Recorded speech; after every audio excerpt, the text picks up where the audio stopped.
సోదగాని రాంబాబు గారి పెళ్లి సందడి భోజనాలు జరుగుతున్నాయి. మరి వర్షం పడుతుందండి. చెయ్ చెయ్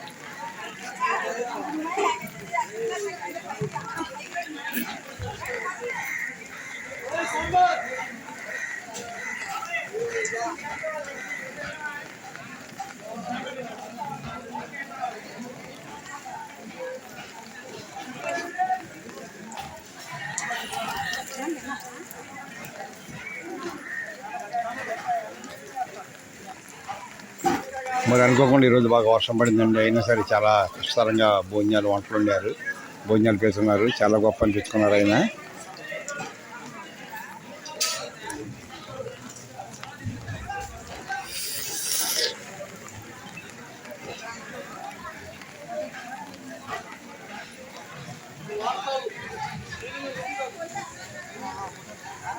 అందరూ బాగుండాలి, అందరూ బాగుండాలని కోరుకుందాం.